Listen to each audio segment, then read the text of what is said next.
Jan Žižka. Even the name sounds like a weapon being drawn. He was a warrior from a young age, hardened in the fires of countless battles. But Žižka wasn't just a brute with a sword. Welcome to Cryptic Mystic Vault, where we unravel the secrets of ancient mysteries. This man was a cunning strategist, a brilliant military mind. He wasn't born into privilege and power. No, Žižka clawed his way up from the bottom. He understood the plight of the common man, the injustices baked into the system. This wasn't some detached general. Žižka fought alongside his men, bled with them, believed in their cause. And what a cause it was. The Hussite Wars were tearing Bohemia apart. On one side, the might of the Catholic Church, wielding its influence like a weapon. On the other, the Hussites, a reform movement pushing for change, for a more just interpretation of faith. Žižka, losing an eye in battle, became a symbol of this struggle. A one-eyed warrior who saw the truth more clearly than most. He would become the embodiment of Hussite defiance, his name whispered with a mix of fear and reverence. Bohemia in the 15th century. Imagine a land simmering with resentment. The Catholic Church, a behemoth of wealth and power, held sway over the lives of everyday people. But dissent was brewing. People like Jan Hus had started to question the Church's authority, its lavishness, its grip on Scripture. Hus preached reform. He advocated for the Bible to be translated into the language of the people, a direct challenge to the Church's monopoly on interpretation. This was dangerous territory. Hus's words resonated with the masses, planting seeds of rebellion. The Church, threatened by this burgeoning movement, struck back. Hus was branded a heretic, condemned to die a martyr's death at the stake. His execution in 1415 ignited the powder keg. Bohemia, already fractured, erupted in open revolt. The Hussite Wars had begun.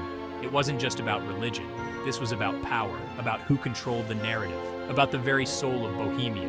And into this maelstrom stepped Jan Žižka, ready to fight for the soul of his nation. Vítkov Hill. Just outside Prague it stood, a seemingly unremarkable rise in the landscape.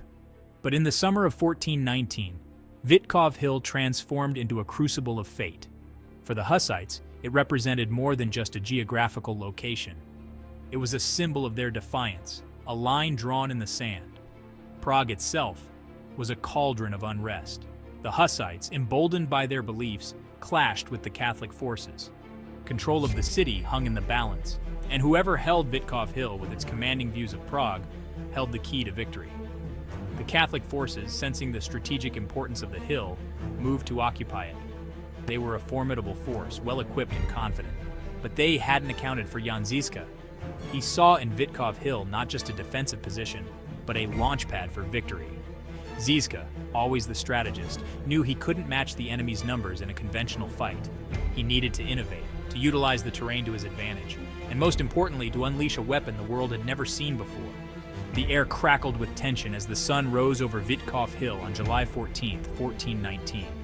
The Catholic forces, arrayed on the high ground, looked down on the approaching Hussite army with an air of superiority. They were in for a rude awakening. Žižka had unleashed his secret weapon, the Wagenburg. Imagine heavily fortified wagons, chained together, forming mobile fortresses. These weren't just wagons, they were mobile artillery platforms, armed with cannons, crossbows, and even early handguns. The Wagenburgs unleashed a storm of fire upon the stunned enemy ranks. The Catholic knights, used to charging across open fields, found themselves outmaneuvered. Their horses were cut down by a hail of projectiles. The element of surprise, coupled with the sheer ferocity of the Hussite defense, threw the Catholic forces into disarray. Žižka, a master of battlefield psychology, pressed his advantage. His troops, inspired by their leader's audacity and fueled by righteous fury, fought like cornered wolves. The Catholic lines crumbled, their attack dissolving into a panicked rout. The victory at Vítkov Hill sent shockwaves through Bohemia and beyond. The common man, armed with faith and revolutionary tactics, had vanquished the seemingly invincible forces of the establishment. It was a David and Goliath story for the ages. The victory resonated far beyond the battlefield. It breathed new life into the Hussite movement. Here was proof that their cause was just, their God on their side. The victory attracted new recruits to their ranks, bolstering their forces and spreading the flames of rebellion even further. The Battle of Vítkov Hill wasn't just a military victory, it was a turning point. It showed the world that the Hussites were a force to be reckoned with, that their fight for religious freedom wouldn't be easily extinguished. And at the heart of it all stood Jan Žižka, the one-eyed hero who had stared down an empire and emerged victorious. Don't forget to like, comment, share, and subscribe for more mind-blowing discoveries and thrilling adventures into the past.